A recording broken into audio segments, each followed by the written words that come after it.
Llegó el momento de despertar al gigante dormido del espíritu ecológico que vive en todo ser humano. El Instituto Técnico Atenea, con el apoyo de la Embajada de Francia, están trabajando desde junio del 2020 en el proyecto Gobernanza Territorial Ecológica en la Chiquitania y el Parque Amboró, en las áreas Sistemas de Vida, Huertos Urbanos y Periurbanos Agroecológicos, Gestión de Residuos, Crianza del Bosque. Te invitamos a descubrir y conectarte con estos temas en el ciclo de webinars que realizaremos del 8 al 11 de diciembre. Para más información, síguenos en Facebook, @ateneainstituto.bo, YouTube Atenea Instituto y en nuestra web gobernanzaterritorialecológica.atenea.edu.bo. Muy buenas noches, bienvenidos a este espacio del ciclo de webinars que hoy cerramos con mucha satisfacción.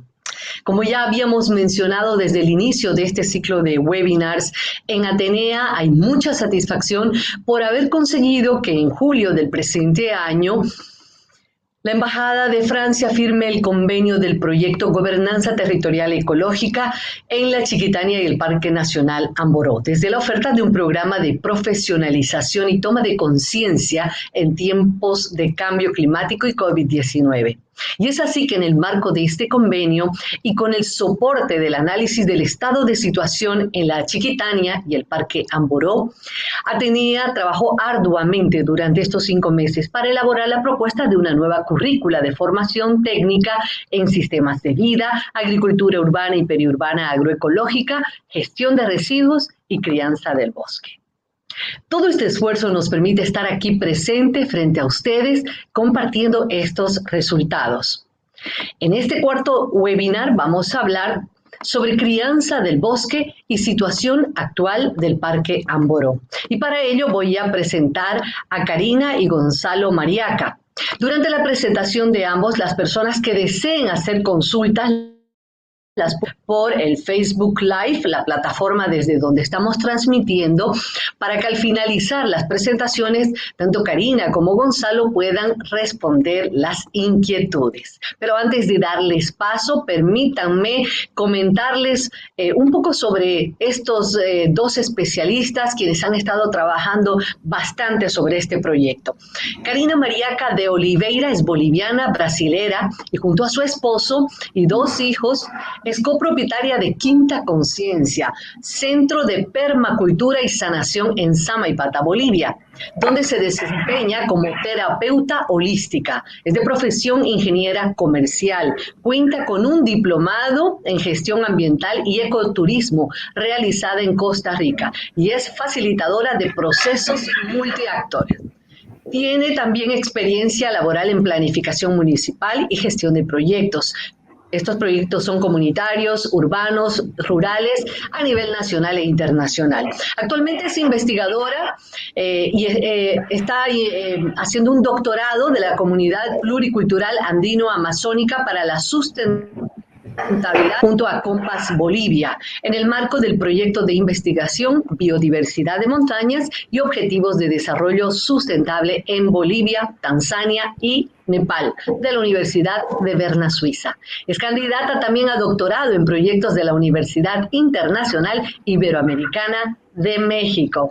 ¿Cómo estás, Karina? Bienvenida. Hola Alejandra, un gusto saludarte, saludar a quienes están siguiendo este webinar, saludar también a Gonzalo, es un placer compartir lo que ha sido esta experiencia. Muchas gracias, bienvenida. Y hablando de Raúl Gonzalo Mariaca Valverde, él es licenciado en Economía por la UMSA, máster en Administración de Empresas por la UCB, máster en Gerencia Pública por la UNED en España. Él es diplomado en Educación Superior también por la UMSA, diplomado en Nuevas Tecnologías de Educación por la ILSE de México, experto en Teoría de Restricciones por la INWED en Alemania, acreditado en Competencias de asesoramiento y facilitación de procesos por la GTZ y GIS. También ha sido director de Desarrollo Institucional del Ministerio de Educación, director de Gestión y Reforma del Ministerio de Agricultura, director de Capacitación y Desarrollo del Servidor Público, asesor senior en gestión de conocimiento por la GTZ y GIS, asesor organizacional de EMAGUA, COPLAN y FEDECAS, Unión Europea, consultor en las empresas Rodwell Corea y Cooperación Coreana Cotra Perú. Tiene 15 años de docencia, maestría en gerencia pública de la UMSA y actualmente es consultor en UPAL, Atenea y la Deutsche Welle Academy. Así que bienvenidos a ambos. ¿Cómo estás, Gonzalo? Un saludo cordial, salud y armonía para todos. Muchas gracias. Bienvenidos a ambos nuevamente y para poder dar inicio a esta conversación los vamos a dejar junto a Gonzalo Mariaca para que pueda compartir con todos nosotros el diagnóstico actual del Parque Ambos. Muy bien. El sonido aquí está. Perfecto, ahora sí. Bueno, partimos de la concepción, a pesar de las dudas y los escépticos, de que es la acción humana la que está destruyendo las bases de nuestra existencia. Y eso lo vemos todos los días. La crisis económica y la de salud especialmente emergen de este tratamiento, de esta forma de haber actuado de los humanos. Por supuesto que son totalmente visibles las consecuencias de esta actuación. Y el cambio climático, que lo estamos viendo a través de sequías, a través del daño ecológico en toda la biodiversidad, es completamente inocultable, completamente visible. ¿Cómo cambiar la acción humana para que estos hermosos helechos gigantes que tenemos aquí en el Amoró, a pocos kilómetros de donde yo vivo, precisamente, y que están corriendo serio riesgo de depredación por algunas acciones que estamos tomando los humanos, ¿cómo podemos cambiar esa acción humana? Esa ha sido la pregunta básica para que hayamos reflexionado y hayamos hecho esta propuesta. Es decir, ¿cómo esta oferta formativa va a poder incidir a partir de el marco institucional y normativo que tenemos presente? Bueno, sabemos que la neurociencia es una disciplina ahora que está muy de moda. Ha establecido que son las emociones y los pensamientos los que determinan finalmente las decisiones. Entonces, ¿sabemos cómo adentrarnos en el mundo de la voluntad humana? ¿Sabemos cómo hacerlo? Pues bien. Analizando lo que es la oferta formativa, es un capítulo del estudio que hemos realizado. La oferta formativa es un capítulo muy amplio dentro del estudio que hemos realizado, pero me voy a permitir resumirla en una página, una maravillosa página que hemos encontrado en el Servicio Nacional de Riego, en su página web, que define cómo está la formación en el ámbito de medio ambiente, en el ámbito de agua, en el ámbito de los recursos naturales. Y dice lo siguiente, permítanme leer textualmente porque esta es una síntesis maravillosa de la percepción que tiene un actor fundamental en el sector acerca de la calidad de la oferta formativa. La ley de la madre tierra redefine el agua y los recursos naturales como seres vivos, dice el SENARI, como dones sagrados de la naturaleza. Y hemos encontrado, dicen ellos, en los programas de formación, menciones superficiales, instrumentales y legales. Son pocos los programas de formación que incorporan metodologías constructivas de reflexión que trasciendan los conocimientos y las aptitudes y se sumerjan en el difícil mundo de la voluntad humana y sus actitudes ante la realidad. Si me permiten destacar, esta síntesis coincide con muchos actores a los que hemos consultado. Hemos relevado 2.000 programas de formación a través de distintos oferentes en el sector y casi todos terminan coincidiendo en que el nivel de formación, que parece ser un fenómeno que se repite en todo el nivel de la escuela y de la universidad, apenas llega a los niveles de conocimientos y destrezas. El ámbito de las actitudes, el ámbito de la voluntad, el ámbito de la interioridad humana, prácticamente no se toca. ¿O es que alguno de ustedes ha llevado en el colegio o en la universidad la materia Emociones 1 o Emociones 2? ¿Verdad que ese es un ámbito y es un desafío para todos nosotros? Pues eso es lo que ha acontecido después de haber revisado esto. Volviendo a lo que dice la neurociencia, entonces, si las emociones y los pensamientos son los que van a determinar nuestras decisiones, ¿no es cierto?, y los comportamientos y cómo vamos a actuar, pues ya sabemos por dónde adentrarnos para una innovación pedagógica desde la academia, desde la formación. Una pequeña reflexión sobre nuestras visiones de mundo. La visión de mundo es una lente que tenemos a través del cual vemos la realidad. ¿Y qué tipos de visiones se han relevado? Los expertos afirman que muchos de nosotros tenemos una visión de máquina. Vemos el mundo como una máquina. Todos somos como engranajes de esa máquina, como dispositivos. Dispositivos insensibles, no cuentan las emociones, somos engranajes. Fíjense ahí en esa fotografía de esta hermosa película de Charles Chaplin. Prácticamente él está confundido con la maquinaria, es un engranaje más. Las personas somos recursos humanos, la naturaleza son recursos naturales, y por supuesto los valores dominantes son la eficiencia, la productividad. Hay otra visión que también coexiste en este momento, es que ver al mundo a través de un mercado. Todo es un mercado y todo se ve como mercancía. Es más, hasta la conciencia humana es una mercancía susceptible de ser transada en un mercado. Esta visión mercadológica del mundo define valores también fundamentales, como por ejemplo la competitividad, el individualismo, que son determinantes. La naturaleza es vista como capital natural. Las personas somos vistas como capital humano y sí estamos un poco calificados como capital intelectual. Pero afortunadamente hay una visión que emerge desde la década de los 60 que contrarresta la visión mecánica y mercadológica del mundo. Y es lo que se denomina la visión contextual, la visión red, que es una trama de la vida. Una red que es una trama de la vida y a partir de la cual todo está interconectado con todos. Y los valores dominantes en un fenómeno de red son la solidaridad, son la cooperación, son la reciprocidad. Ahí la naturaleza no puede ser vista como recurso ni como capital, son dones sagrados de la naturaleza. Y por supuesto las personas no somos ni recurso ni capital, somos talentos humanos. Esta perspectiva, esta visión es recogida, a pesar de ser una reflexión mundial, es recogida a mucho detalle por la normativa vigente y lo que se conoce en nuestra economía jurídica desde la Constitución, la Ley de la Madre Tierra y la propia Ley de Planificación del Estado como sistema de vida. Es decir, esa plataforma en la cual todas las formas de existencia tienen que establecer una armonía plena y sociedad, naturaleza y cultura perfilan lo que se puede entender como el desarrollo. Entonces, la primera conclusión del diagnóstico viene a ser que debemos realizar innovaciones pedagógicas, porque si la escuela, si la formación y todo el diagnóstico que nos ha establecido nos revela que solamente vamos apenas al ámbito de los conocimientos y de las destrezas y no tenemos la capacidad formativamente de entrar en la mente y el corazón de las personas, tenemos que plantear una profunda innovación pedagógica. Una innovación pedagógica que replantee frontalmente no solo el marco conceptual, sino también la teoría de acción de la formación para que lo que suceda y acontezca sea un adentrarse en la sociedad, adentrarse en la sociedad junto a la naturaleza para que de allá emerja una nueva visión, una nueva perspectiva, unos nuevos valores que hagan que se produzcan esos cambios que estamos viendo que son absolutamente necesarios.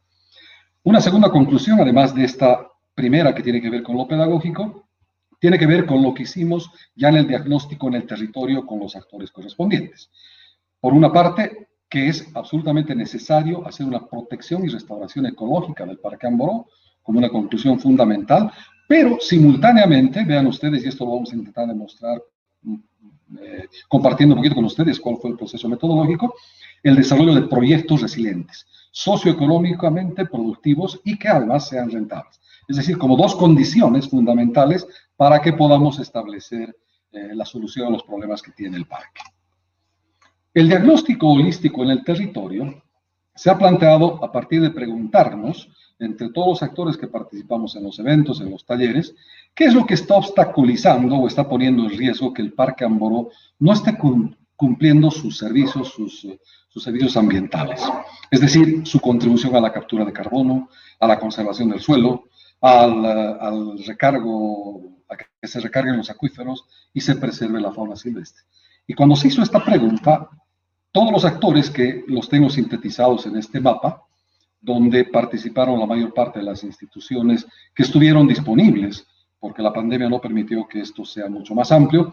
Sin embargo, fue un núcleo muy representativo, donde estuvo el CERNAP, estuvieron la Dirección Distrital de Educación, estuvieron autoridades municipales, actores de la sociedad civil, las escuelas que viven acá en el territorio, en fin, una serie de actores. Y por supuesto hay otros actores que en círculos un poco más amplios de nuestro mapa, de nuestra comunidad práctica, van a ir incorporándose a medida que vaya avanzando. Este conjunto de actores fue consultado y se le preguntó cuáles son los problemas más visibles que tiene el parque.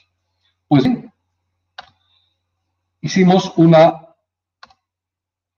relación con lo siguiente.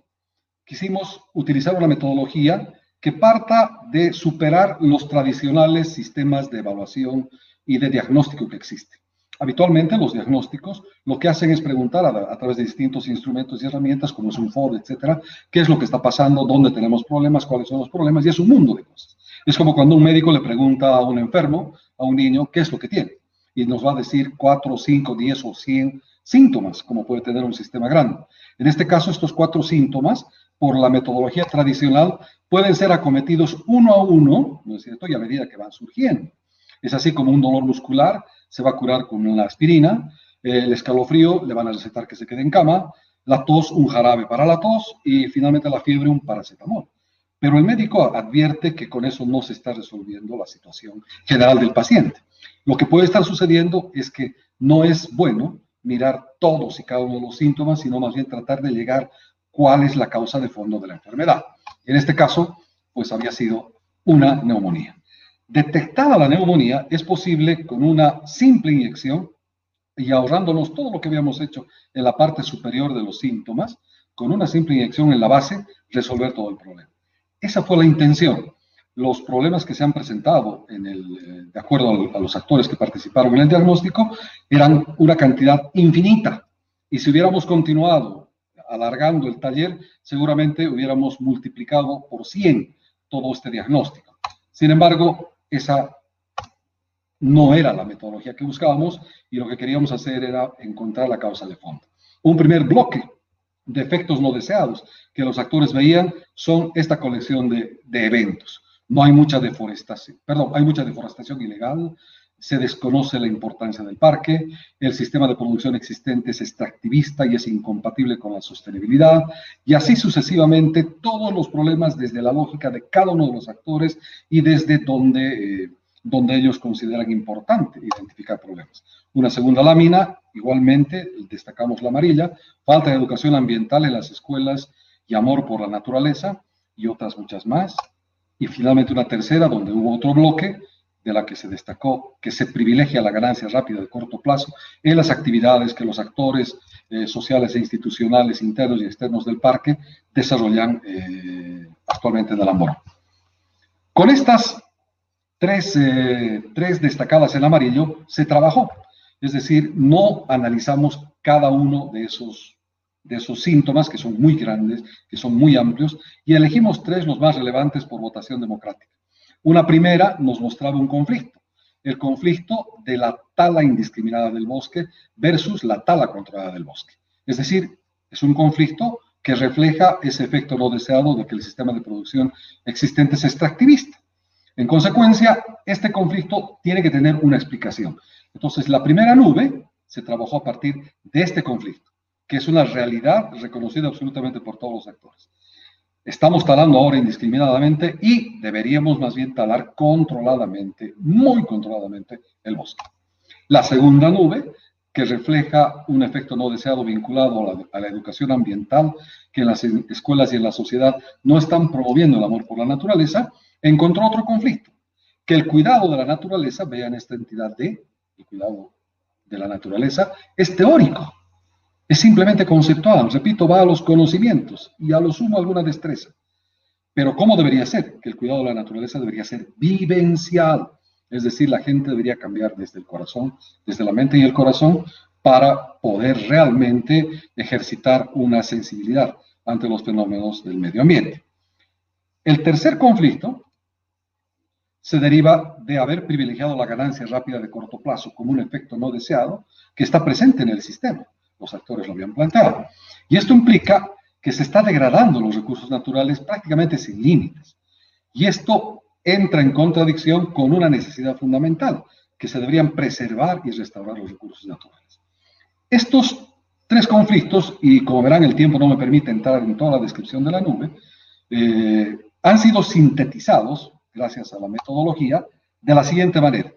Cada una de las entidades que tiene cada una de las nubes particulares, luego se convierte en una que sintetiza todo. Esa es la que vamos a desarrollar con un poquito más de detalle. Y es acá donde hemos encontrado la neumonía del Parque Amboró, es decir, la causa de fondo. Y vamos a ver si ustedes están de acuerdo. En todo caso, vamos a estar siempre abiertos en la comunidad de Atenea para que esto sea discutido ampliamente con quienes tengan interés, tanto del mundo académico como de la sociedad civil que quisiera conocer y adentrarse más en lo que hemos trabajado. Esta nube de síntesis de lo que habría sucedido desde la perspectiva de los actores para diagnosticar el problema central del parque, nos señala lo siguiente: que los sistemas de vida del Parque Amboró sean sostenibles es un objetivo común de todos. Estamos absolutamente todos de acuerdo en eso. Y hemos establecido que para que eso sea realidad son necesarias dos condiciones: que los actores internos y externos del parque puedan generar ingresos para cubrir sus necesidades inmediatas. Esta es una condición totalmente lógica y nadie pudo rechazar y discutir. Y por otro lado, es necesario que también los mismos actores internos y externos del parque cuiden la biodiversidad y la disponibilidad de dones de la naturaleza a largo plazo. Es decir, si ustedes se dan cuenta, en la primera parte, en la parte superior, hablamos del uso de los dones de la naturaleza y abajo hablamos del cuidado. Por tanto, para la sostenibilidad, y este es un concepto de resiliencia, según Javier Medina, quien ha sido el que nos ha expuesto primeramente, la resiliencia tiene que ver precisamente con el uso y el cuidado simultáneo de los dones de la naturaleza. Entonces, el conflicto central que se había suscitado es el siguiente. Lo que está pasando en el sistema del parque, es que para generar ingresos estamos usando indiscriminadamente los dones de la naturaleza del Parque Amboró.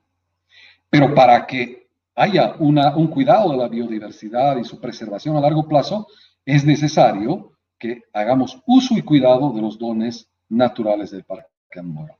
Entonces, este es el conflicto medular. Y todos estuvieron de acuerdo en que si resolvemos este conflicto, podemos dar un paso sustantivo para empezar a mejorar y mejorar la perspectiva de sostenibilidad del parque. Entonces, la pregunta que hicimos fue, para encontrar el supuesto y la razón de fondo, es ¿por qué creemos los actores que vivimos en el Parque Amboró que es la única manera de generar los ingresos el usar indiscriminadamente los dones de la naturaleza? Chaquear, talar en exceso y destruir la naturaleza. Lo que acabamos de ver en el Parque Amboró, al ingreso del Parque Amboró, el bosque de los helechos, que ya está prácticamente una parte consumida por el fuego. Entonces la respuesta fue la siguiente: la mayor parte de los que estamos en este ámbito, en este territorio, consideramos que no hay otra manera de generar ingresos que no sea a través de esa acción de depredar, de destruir la naturaleza. No tenemos otra alternativa y por eso lo tenemos que hacer. Entonces, en equipo y toda la comunidad que habíamos trabajado, establecimos que ese es un supuesto erróneo, que ese es un supuesto falso, que no es verdad que no hay otra manera de vivir en el parque cumpliendo las dos necesidades. Por una parte, que cumplamos con la necesidad de generar recursos y por otra parte, de preservar la naturaleza. Y por supuesto que hay, y el mismo diagnóstico empezó a plantear y a retar ese supuesto error. Por tanto, es perfectamente posible realizar emprendimientos en la región del Amboró que sean rentables, que utilicen los saberes locales y las nuevas tecnologías y que por ello además establezcan un adecuado equilibrio entre las necesidades económicas de la población, de la gente, de las comunidades, de las empresas y de aquellos que tienen que recurrir a estos recursos y las necesidades económicas del propio parque. Entonces, ha sido muy lógico, ha sido muy clarificador y consideramos que al haber descubierto esto de manera consensuada y de manera tan lógica que despertó un obvio, todos dijeron es obvio, y precisamente el éxito de esta metodología es cuando todos los actores coinciden en que lo que estamos descubriendo es algo plenamente obvio y algo plenamente de consenso. Por tanto, analizamos también qué implicaciones tenían estos elementos en lo que es la planificación del territorio. Y habíamos encontrado que para hacer transformaciones en esta situación y desarrollar proyectos resilientes que generen expectativa en las comunidades, ¿no es cierto?, para que puedan ganar. O sea, hay que ofrecerles proyectos que les permitan cambiar su actitud y no depredar el bosque, y dedicarse a proyectos alternativos que generen una protección y una preservación y restauración de las áreas que han sido dañadas del territorio. Entonces se encontró que la planificación del territorio, que tiene una base conceptual holística, sistémica, que es muy interesante. Si ustedes leen la ley de la madre tierra y la ley de planificación, van a encontrar que tiene un enfoque completamente contemporáneo, completamente holístico, pero sin embargo, en la práctica institucional de los actores que ejecutan la planificación, no se puede aplicar porque no existen herramientas. Javier Medina, en el primer webinar, nos ha detallado con mucho énfasis que este es uno de los problemas que desde la academia tenemos que acometer. Por tanto, es necesario innovar pedagógicamente y didácticamente también para contribuir desde la academia a la realización de esas políticas públicas que hablan de convivencia armónica entre sociedad, naturaleza y cultura. Pero, como repito, la planificación, si bien lo plantea, las leyes, si bien lo plantean, las herramientas y los instrumentos para concretarse en presupuestos y en acciones concretas dentro del territorio todavía tienen el viejo enfoque mecánico, segmentado, fragmentado, atomista, ¿no es cierto?, de una visión mecánica y mercadológica del mundo, definitivamente. Esa visión contextual, esa visión de trama, todavía no está presente en este ámbito normativo. Con esto se ha generado una propuesta, y en esto voy a tener que ser sumamente rápido, porque lamentablemente tenemos que sujetarnos al tiempo que se nos ha asignado. Vamos a presentar unos insumos muy abuelo de pájaro, referidos a cómo puede funcionar un técnico medio en gestión ambiental biocultural que pueda dar respuesta a estos problemas. Repito, los problemas que hemos detectado esencialmente tienen que ver con encontrar respuestas creativas para que los actores internos y externos del parque puedan mantenerse dentro del parque, defendiendo, preservando el parque, pero a la vez aspirando a realizar sus expectativas económicas y de progreso material para cada uno de ellos y sus familias. Entonces, es esa dualidad de aparente contradicción la que se tiene que manejar con mucha inteligencia para generar un proceso de formación y que a la vez implique un modelo de gestión que se dé en el ámbito nacional y subnacional y permita que esto se haga realidad.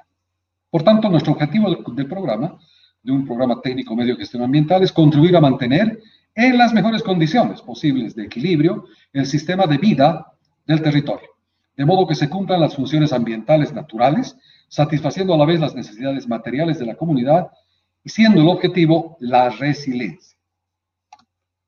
¿Cuáles serían las áreas de trabajo para este técnico en gestión ambiental y biodiversidad? La gestión pública, nacional y subnacional, los órganos rectores, el CERNAP, las gobernaciones y, por supuesto, con mucha mayor fuerza, los gobiernos municipales.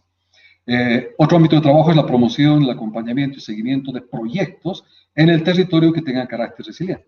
El manejo de plantas de tratamiento de aguas residuales es uno de los temas claves y fundamentales porque absolutamente todo está articulado y el ciclo del agua tiene muchísimo que ver con la salud del parque, con la salud del bosque. Consecuentemente está estrechamente vinculado. El manejo ecológico de residuos, que el día de ayer también ha sido presentado por nuestro colega Andrés, es otro de los temas y otros ámbitos de trabajo para este técnico medio. Y naturalmente todo el ámbito preventivo que ahora está muy fuertemente desarrollado y con fuerte atención, que es la prevención de desastres, los incendios forestales, inundaciones, sequías, etc.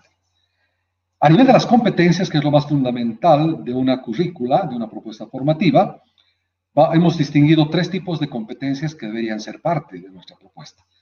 En el ámbito de las competencias conceptuales, es decir, lo que se tiene que conocer sí o sí para poder llevar adelante estas transformaciones en el territorio, son pues modelos de gestión pública integrada. Es decir, no solamente la clásica que separa por áreas, por funciones y luego ensambla y después no funciona nada, sino una visión de una gestión estratégica que considere que todo está articulado con todo y se tiene que trabajar de manera armónica, sincronizada. El marco institucional, estratégico y operativo del sector, todo lo que son los planes de todos los niveles, pensamiento sistémico que nos va a ayudar a comprender esta realidad, conocimientos y habilidades técnicas para la prevención, restauración y resiliencia ambiental, transferencia tecnológica, que es algo fundamental. No podemos temer ni satanizar a la tecnología, todo lo contrario, la tecnología ponerla al servicio de la preservación, no nosotros al servicio de la tecnología, y la gestión resiliente de proyectos, que es de repente lo más importante, va a ser la mejor contribución. La formación va a desarrollar proyectos desde el primer día y proyectos que los van a desarrollar de manera práctica los estudiantes. A nivel de competencias conceptuales complementarias, pensamiento creativo, pensamiento crítico, resolución de problemas con técnicas probadas y naturalmente todo el ámbito de las decisiones gerenciales, el manejo de conflictos, la negociación, diálogo y deliberación, etcétera, que son absolutamente necesarias para poder articularse en el territorio. Recuerden que este es un programa de gobernanza territorial y la gobernanza implica generar consensos permanentemente. Es una interactuación, es una coproducción de resultados y no es simplemente el fortalecimiento de una entidad para que intente desarrollar una mejora en el territorio. No, es absolutamente todos los actores de Estado y sociedad civil los que tienen que entrar en este proceso. Por tanto, el tema de las competencias gerenciales son muy importantes para manejar esa articulación. En cuanto a las intrapersonales, las competencias intrapersonales, es lo nuevo. Esto es lo que no existe en ninguna currícula. Y tiene que ver con la capacidad de introspección que se debe desarrollar en los estudiantes y las estudiantes, ¿no? Para que nos autoevaluemos, autovaloremos y tengamos un conocimiento profundo en nosotros. Tenemos que saber qué queremos, qué somos, cuáles son nuestras necesidades de trascendencia, para que podamos acometer esos desafíos que implica preservar la naturaleza, vivir en armonía social y con la naturaleza. Manejar y comunicar pensamientos y emociones es otro de los ámbitos que totalmente ajenos a los sistemas de formación vigentes. Interactuar con comodidad con personas diferentes, lo que es celebrar la diversidad, y eso es susceptible de entrar en un marco de formación. Valorar la naturaleza, amar la naturaleza, reconocerla como base de nuestra propia existencia, es otro elemento intrapersonal fundamental dentro de la currícula que se va a presentar. Y aprender técnicas de relajación y meditación como aquellos elementos que van a contribuir a tranquilizar, a serenar la mente y fundamentalmente a generar una concentración fuerte para que nuestros pensamientos y nuestras emociones tengan sentido y puedan alcanzar en el marco de la formación resultados que puedan ser aplicados e impacten en el territorio. ¿Qué ámbitos de ocupaciones relacionadas habría, lo que implica la empleabilidad? Se piensa pues entonces que podríamos contribuir a generación de técnicos en planificación y monitoreo institucional con una perspectiva holística y aplicando efectivamente el SPIE, es decir, la norma de planificación que está vigente. Técnicos en levantamientos de información, en todo lo que tiene que ver el impacto ambiental, técnicos en preservación y recuperación de flora y fauna dentro de los sistemas de vida, técnicos en las plantas de tratamiento de aguas residuales, las PETAR, como lo habíamos dicho, que va a ser muy importante, en gestión de residuos sólidos, en gestión holística de proyectos, que son esos emprendimientos que los vamos a repetir permanentemente porque eso es lo que tenemos que realizar, y técnico en formación práctica ambiental, que tiene que ver con un nuevo enfoque de la educación ambiental para generar cambios que trascienden a los actores institucionales y van a la sociedad civil. Tenemos que cambiar absolutamente todos, los padres de familia, las comunidades, los sindicatos, las empresas, absolutamente todos tenemos que empezar a modelar una nueva conducta, una nueva visión para hacer realidad esto que es un imperativo. O se hace o no se hace, porque de lo contrario el cambio lo aplastará todo. A nivel de perspectivas de futuro, podríamos decir, para incentivar a quienes entrarían en este técnico medio en en gestión ambiental, biocultural, es que se ha reposicionado con fuerza el concepto de sistema de vida. Sistema de vida es un concepto que está en nuestras normas y se está reposicionando fuertemente y tiene una buena perspectiva a largo plazo para que esto todavía avance y evolucione mucho más. Por tanto, si nosotros pretendemos contribuir a realizar que esos sistemas de vida tengan herramientas de aplicación, tenemos grandes perspectivas para poder contribuir en la empleabilidad y en los trabajos de las personas interesadas en estos temas. Por otra parte, el mundo empresarial y el concepto de responsabilidad social también está posicionándose con mayor fuerza. hay una sensibilización muy fuerte con la problemática ambiental y esto va a generar que empresas consultoras de todo carácter, oferentes de servicios, etcétera, especialmente en los temas que hemos señalado, tengan grandes perspectivas y sea auspicioso su trabajo. El crecimiento del sector medioambiental y sobre todo la presencia de importantes recursos en los presupuestos de entidades públicas nacionales y subnacionales también nos hace pensar que va a haber una gran demanda de talento humano para desarrollar proyectos de esa naturaleza. Y, por supuesto, tanto en el ámbito público como privado, se buscará talento humano calificado y talento humano sensible, no solamente con competencias, no solamente con conocimientos y destrezas, sino fundamentalmente con actitudes, con una voluntad de ejercer y de proponer cambios reales en la comunidad para impactar en la comunidad. En conclusiones, tenemos un soporte institucional auspicioso por el carácter holístico de la política pública vigente, que es contemporánea, es de avanzada, es reconocida internacionalmente en los foros mundiales como una contribución de Bolivia a la generación de pensamiento nuevo en el mundo. Por otra parte, la educación superior, a partir de los diagnósticos que se han realizado, en general carece de relevancia porque no hay una sintonía entre los contenidos y los instrumentos de aprendizaje y su vinculación con la realidad concreta. Por otra parte, otra de las conclusiones es que se debe hacer la innovación pedagógica vinculada a que el estudiante asume el rol protagonista en su contexto concreto a partir de resolver problemas reales dentro de la comunidad. Es decir, es una formación eminentemente práctica, reflexiva, conceptual, que se apoya mucho en teorías, pero que fundamentalmente son teorías que sirven para mejorar la incidencia en la realidad. No es teoría por teoría. Todo el marco conceptual es el estrictamente necesario para que los cambios se hagan reales en el territorio. El cambio debe partir de la dimensión personal, definitivamente. Si yo no cambio, no cambia nada. Si yo cambio, puede cambiar hasta el mundo. Ese es el concepto bajo el cual se está diseñando la estrategia pedagógica y la estrategia didáctica del programa. Y finalmente, recordar que la ley de educación vigente tiene como objetivo formar profesionales con compromiso social y conciencia crítica, capaces de resolver problemas y transformar la realidad articulando teoría práctica y producción. En consecuencia, estamos, repito, contribuyendo a que estas normas, esto que está en el marco normativo institucional, se haga realidad. Bueno, creo que esa es lo que rápidamente he podido sintetizar de 150 páginas del estudio que hemos presentado recientemente. Muchísimas gracias, Gonzalo. Gracias, excelente trabajo. Ahora, para darle paso a Karina Mariaca, nos despedimos de Gonzalo. Gracias de nuevo. Un abrazo. Va a ser hasta cualquier oportunidad, Gonzalo. Muchísimas gracias. Un saludo cordial a todos. Gracias mil, excelente trabajo. Bien, ahora vamos a darle paso a Karina Mariaca. Karina ya está con nosotros, hicimos una introducción de ella, de su currículum y el trabajo que sin lugar a dudas también ha sido arduo, intenso. Karina, ¿cuál es el tema que has desarrollado? ¿Cómo nos afecta, cómo nos impacta? Te cedo la palabra. Gracias, Alejandra. Ustedes tienen ahí en la pantalla lo que ha sido esta experiencia. Bueno, el tema, como me preguntas, es de crianza de bosques.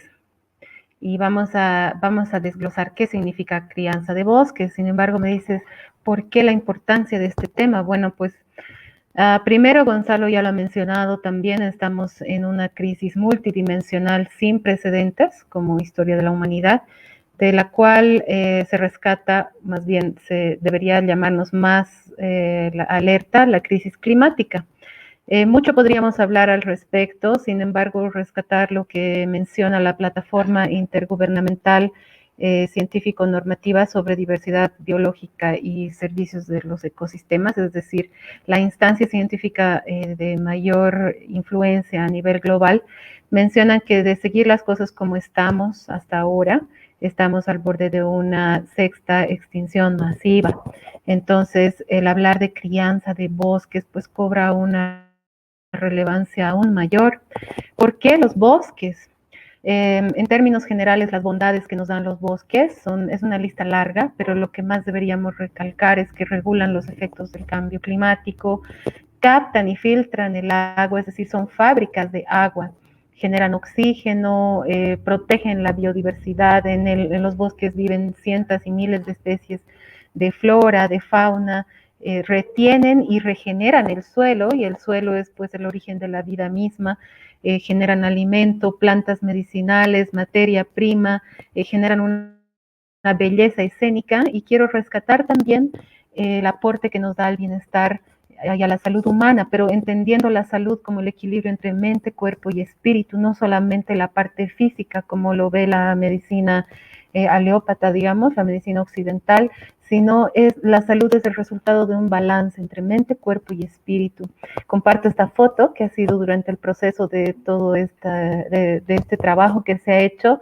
Algunos de los miembros, los expositores, si lo reconocen a Freddy Delgado ahí, y también está por ahí Rosy, nuestra coordinadora.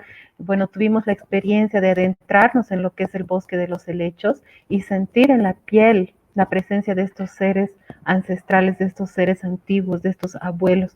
Y bueno, organizaciones como la Organización de las Naciones Unidas para la Alimentación y la Agricultura, que es la FAO, ya reconocen en sus informes oficiales que los bosques aportan también en lo que es la relación espiritual, lo que es el bienestar espiritual. La situación actual de los bosques a nivel global es realmente preocupante. Se sabe que a partir de la revolución industrial hasta ahora se ha avasallado ya un tercio de los bosques de toda la madre tierra. Desde la época de los 90 hemos perdido 420 millones de hectáreas de bosque. Bueno, las cifras están ahí, son alarmantes. Hay más de 100 millones de hectáreas de bosques que están viendo afectadas por incendios forestales, plagas, enfermedades, especies invasivas, sequías, fenómenos meteorológicos adversos. Para conocer más sobre esto está otra vez la FAO y también el Programa de Naciones Unidas para el Medio Ambiente. En su último informe, es un informe muy reciente, podemos obtener estas cifras. Las principales amenazas de los bosques, que no es una noticia para nadie, pero a veces negamos y no queremos verlo, es principalmente la expansión agrícola, que la causante de la deforestación, la fragmentación del bosque, que se da esta expansión justamente por la agricultura comercial, ¿no? Principalmente la producción de soya, de palma, que es para alimentar a los ganados, ¿no?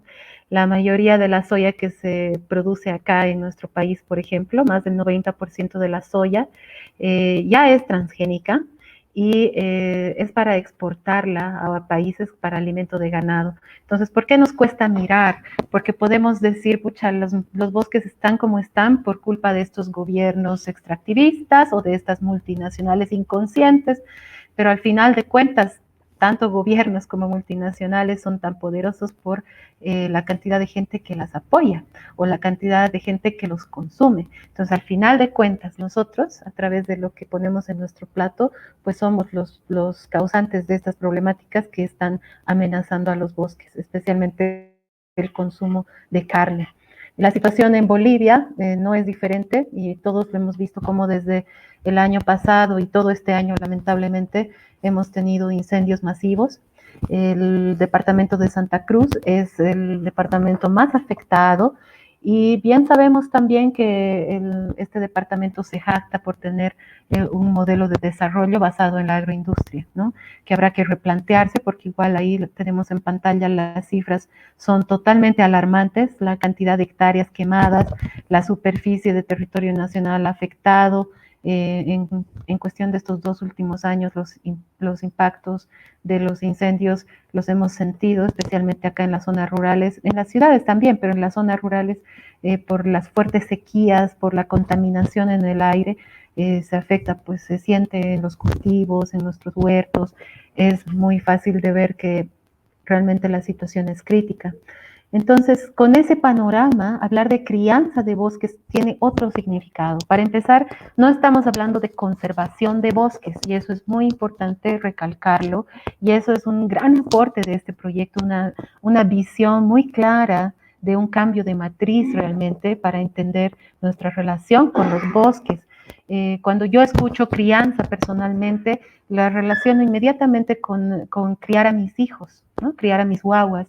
Entonces, inmediatamente emerge en mí una connotación de vínculo afectivo, pero no solamente que quiero a mis hijos, sino que los cuido de manera cariñosa y casi reverencial. Entonces, se ha propuesto un concepto de crianza de bosques dentro de este programa como la gestión de sistemas de vida donde habitan los bosques desde el vínculo afectivo de manera cariñosa y reverencial, trascendiendo la visión antropocéntrica y utilitaria del mundo hacia una mirada integral, biocultural y comunitaria, recordando que los humanos somos vida y que el cuidado de la vida es parte intrínseca de nuestra naturaleza. Entonces, cuando hablamos de bosques, no estamos hablando solamente del grupo de árboles que están en las zonas rurales, sino hablamos de ecosistemas vivos, diversos, donde estamos nosotros como parte tejida, junto con los ríos, las aguas, los animales, las plantas, los árboles,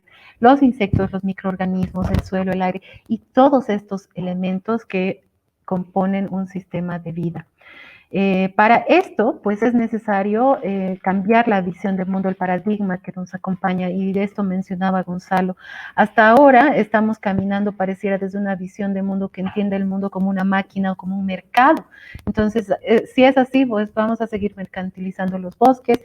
Hace unos días salió la noticia de que está cotizando el agua por primera vez en la bolsa de Wall Street, que es algo que debería realmente ponernos los pelos de punta, porque quiere decir que se está mercantilizando con la esencia misma de la vida, ¿no? Y desde esa, y cuestionarnos si estamos desde un paradigma antropocéntrico que nos hace creer que los humanos somos superiores a todo el resto de las especies, como está acá en esta presentación, esta figura del hombre sobre todas las especies. Desde ahí hablamos entonces pues de salvar el mundo, salvar la tierra, save the planet, siendo que, como lo planteaban estos científicos, quienes se van a extinguir pues somos los humanos. La tierra va a seguir, la Pachamama va a continuar, así como se han extinguido especies y civilizaciones enteras. Quienes estamos a riesgo de la extinción somos nosotros como especie. Entonces, cambiar esa mirada, ¿no? El humano salvador de la Pachamama o de la tierra o del planeta, a más bien entretejernos y hablar desde un cuidado de la vida en sí misma. La propuesta formativa para la crianza de bosques, con todo este contexto y con este análisis filosófico reflexivo que es necesario, plantea en términos concretos la generación de emprendimientos ecosociales desde la economía del cuidado. Bien lo decía Gonzalo en el diagnóstico que se hizo en el parque, se percibe que hay unos supuestos erróneos de que no existe otra manera de generar ingresos, que es necesario, porque tenemos necesidades básicas que cubrir, si no es destruyendo la tierra, destruyendo el bosque, contaminando las aguas para producir absolutamente todo lo que utilizamos, desde los zapatos, la cartera, el celular, la computadora, el auto, la casa, todo viene de la naturaleza y eso se nos olvida, ¿no es cierto? Entonces, ¿cómo?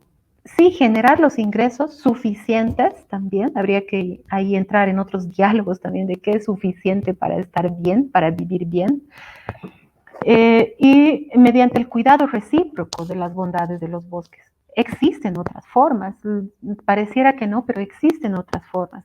Entonces, quienes puedan acceder a este programa formativo serán pues gestores de la crianza, ¿no? Son guardianes, son criadores del bosque, que sean capaces de implementar iniciativas, por ejemplo, la agroforestería, el ecoturismo, los herbalistas. Existen millones de especies de plantas medicinales en los bosques, tener la capacidad de transformarlo en medicina, más aún en un contexto de crisis sanitaria como el que estamos viviendo ahora, que nos está cuestionando absolutamente todo, incluso las propuestas de salud de las instituciones formales, reconectarnos con todas esas bondades que nos dan los bosques. Estos estudiantes, estos profesionales tendrán también capacidades gastronómicas, terapéuticas, ejerciendo la crianza como una forma integral de existencia. ¿no? Es decir, no van a lucrar con el bosque, sino lo van a criar. Y en esa relación recíproca también se pueden beneficiar. Y ofreciendo un servicio, porque todas estas carreras, actividades que se están proponiendo son un servicio realmente. Si se ponen a pensar, hay uno de nuestros técnicos básicos que estamos proponiendo, lo vamos a ver más adelante, es el de guía turístico y terapia de bosque. Es decir, que jóvenes, hombres y mujeres tengan la capacidad de acompañar a la gente a conectarse con el bosque, a poder escuchar lo que nos está diciendo los bosques, los árboles, los insectos, los pájaros que están ahí, qué nos quieren decir, a respirar el aire puro, a calmar nuestra mente, deshacernos del estrés que nos invade cuando estamos corriendo tras de cosas materiales y de reconocimiento en las ciudades. Y creo yo que es realmente una propuesta muy relevante en este tiempo. Cuando me presentaban, mencionaban que tenemos un centro de permacultura y sanación junto a mi esposo y mis hijos, Quinta Conciencia. Y es increíble cómo en este tiempo, post pandemia, que seguimos, pero en este tiempo en que se ha un poco normalizado la situación, la cantidad de gente que nos está visitando, gente casi desesperada de poder salir realmente del encierro y reconectarse. Pareciera que esta pandemia, más allá de todo el dolor que ha podido traer y generar a ciertas familias, ha sido una oportunidad también de replantearnos hacia dónde estamos corriendo tan aceleradamente como personas, como profesionales, muchas veces a costa del bienestar de nuestras familias. Y están llegando ese tipo de personas a intentar tener un contacto con la naturaleza. Entonces son propuestas que desde, digamos, lo que es el mercado laboral, también las consideramos con mucho potencial. Ya entrando concretamente en qué se ha propuesto, como Crianza de Bosque hemos creado un programa formativo, no es solamente una opción. Hemos creado un técnico medio de manejo sostenible y crianza de bosques. Esto está pensado en gestores públicos, en cualquier persona que quiera gestionar y cuidar diferente el bosque, y estas personas van a tener nociones de todas estas actividades que mencionaba, pero es desde una gestión, desde la planificación, desde las metodologías participativas con la gente, organizando este tipo de actividades económicas, por ejemplo, ¿no? Ya después entrando en especificidades, gente que trabaje específicamente haciendo ciertas cosas. Por ejemplo, el técnico básico en herbolaria y medicina complementaria. Al concluir este técnico tendrá la capacidad o esta técnica, que por cierto aprovecho para mencionar que esto está pensado más en mujeres, porque consideramos que la energía femenina, la naturaleza femenina es por naturaleza la que tiende a cuidar más, y muchas de las personas con las que hablamos y conversamos que tienen interés en lo que es la herbolaria son mujeres. Esta persona tendrá la capacidad en un año de hacer un diagnóstico de salud y tener un botiquín básico para restablecer los equilibrios.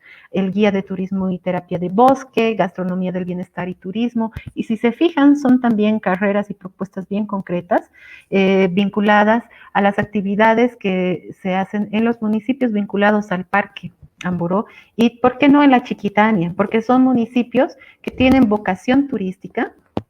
Y es decir, que una persona que se capacite un año con una de estas propuestas ya podría empezar a trabajar de manera profesional. Hemos propuesto cursos de especialización cortas, por ejemplo, el manejo de redes sociales desde el enfoque de cuidado de la vida, porque realmente tenemos que abrazar la tecnología y, como mencionaba también Gonzalo, ponerla al servicio del cuidado de la vida y no para lucrar y ir al servicio de la muerte, más bien, ¿no? La gestión de emprendimientos ecosociales, la permacultura y diseños sostenibles de hábitos y hábitats, el desarrollo personal, porque sentimos que todo empieza en uno mismo. Sé el cambio que tú quieres ver, y lo mencionaba al principio, si nosotros como individuos no cambiamos lo que estamos poniendo todos los días en nuestro plato, el bosque, la Amazonía se va a seguir destruyendo. Y no estoy diciendo que todos tenemos que convertirnos al vegetarianismo desde ahora en adelante, pero sí cuestionar y tener una alimentación consciente, y quizás reducir el consumo de carne, reducir todos aquellos productos que sabemos que vienen de la destrucción de la tierra y de la vida misma. En la misma línea proponemos cursos cortos de hogares urbanos ecológicos, metodologías participativas para la gestión territorial, porque hemos visto que para poder hacer ese cambio de paradigma no podemos seguir actuando de la misma manera en que hemos creado estos problemas. Es decir, se necesitan diálogos de saberes y es la gente de los territorios, las comunidades, especialmente las comunidades de nuestros pueblos indígenas originarios. Ellos tienen mucho que aportar en este momento de la evolución humana, porque ellos no han roto ese vínculo con la tierra, porque realmente, en esencia, ellos se sienten uno con la tierra.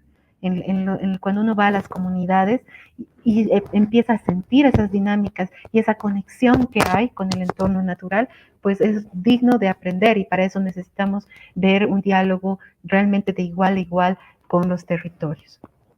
También hemos propuesto otro tipo de actividades, talleres, por ejemplo, un taller que incluya a los niños, a los adolescentes y los jóvenes, y que se utilice la producción audiovisual. Y hemos propuesto algo que nos parece clave. Nada de lo que hagamos acá en los espacios rurales, en los municipios aledaños, tanto al Parque Amboró como a la Chiquitania, va a servir si no hacemos algo en las ciudades, porque es en las ciudades, en las grandes urbes, donde se generan las presiones para la destrucción de los bosques.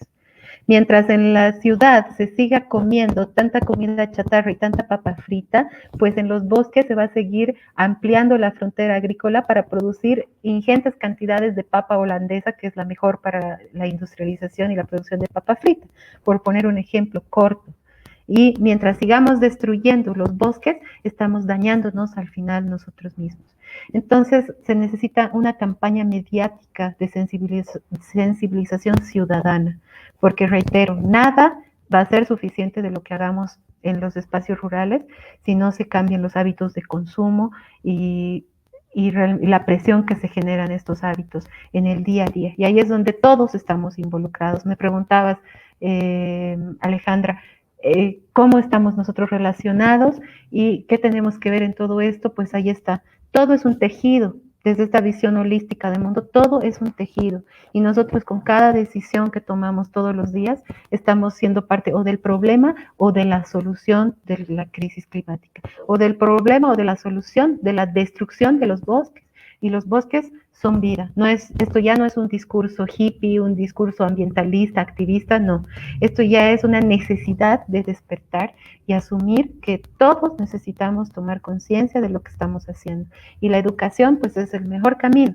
Por eso celebro realmente este proyecto, estas propuestas de Atenea, porque son muy relevantes y están trayendo soluciones a las crisis globales, pero también de una manera muy creativa, que puede ser muy rentable también para que los chicos, las chicas que estudian esto tengan una vida digna, tengan acceso a oportunidades, pero proponiendo, cuidando, criando el bosque, la vida. Ese ha sido nuestro trabajo, querida Alejandra, y bueno, ha sido un gusto y se puede profundizar esto más adelante. Con seguridad, Karina, con seguridad que sí. Excelente trabajo el tuyo, el de Gonzalo. Cómo quisiéramos aprender más, saber más, ¿no es verdad? Y es siempre una buena oportunidad hacerlo. Nunca está de más, no es bueno decir, uy, si lo hubiera hecho antes, ¿no? Ahora se puede hacer, ¿verdad? Excelente trabajo realizado sobre la crianza del bosque, la situación actual del Parque Amboró. Hay una pregunta que nos hacen, Karina. A ver, dice, hablaba sobre la crianza del bosque con la vinculación emocional, cómo las madres cuidan a los hijos, ¿verdad? Todo eso que es emociones, sentimientos. ¿Consideras que las personas de la ciudad se han desvinculado de este tema? Sí, totalmente. Hay una desconexión total porque hemos perdido el contacto con los elementos, con la tierra, el fuego, el agua. Muy poco estamos realmente en contacto directo con la naturaleza, siendo que todo es naturaleza, nosotros mismos somos naturaleza, como humanos somos naturaleza, de la tierra venimos, a la tierra volveremos. Dicen los abuelos indígenas, somos tierra que camina, ¿no? Pero por el modelo de desarrollo que hemos perseguido, por esa ilusión de progreso, nos hemos desvinculado totalmente de nuestra propia naturaleza. Entonces sí, hay una desconexión, pero yo creo que estamos en un momento muy esperanzador, porque como decía, la pandemia nos ha sacudido, pues, nos ha movido, nos ha mostrado, nos ha hecho detener primero esta maquinaria tan eficiente, eficaz, just in time, ha hecho que se detenga y nos ha permitido reflexionar hacia dónde estamos corriendo, nos ha permitido también quizás recordar qué es realmente lo prioritario. Y en otros trabajos que hemos hecho con mucha otra gente, hacemos un ejercicio pensando en qué es lo que te genera bienestar y siempre las respuestas tienen que ver con vínculo afectivo, con la familia, los amigos, los hijos, qué sé yo, y contacto con la naturaleza. Si a ti te hacen el ejercicio, cierra los ojos y piensa en un momento donde estás plena y dichosa, la mayoría de la gente responde, estaba en el lago Titicaca con mi familia, estaba en la montaña de no sé dónde, estaba en el parque no sé cuánto, paseando con mi familia, o estaba en una cena navideña compartiendo.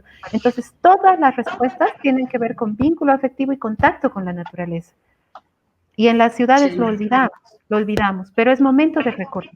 Y estas propuestas están destinadas para gente de la ciudad. Entonces, es una gran oportunidad para reencauzarnos, digamos, hacia nuestra naturaleza. Sin lugar a dudas. Bueno, muchísimas gracias, Karina, gracias por todo este trabajo, por el compartir. Muchas gracias a todas las personas por habernos acompañado en este penúltimo webinar. A continuación, vamos a tener el último webinar de este ciclo organizado por Atenea. Nuevamente, gracias, Karina, hasta cualquier momento. Hasta luego a todos los que nos han estado siguiendo. Un abrazo, un cariño a todos. Gracias. Aguárdenos, ya volvemos con el último webinar.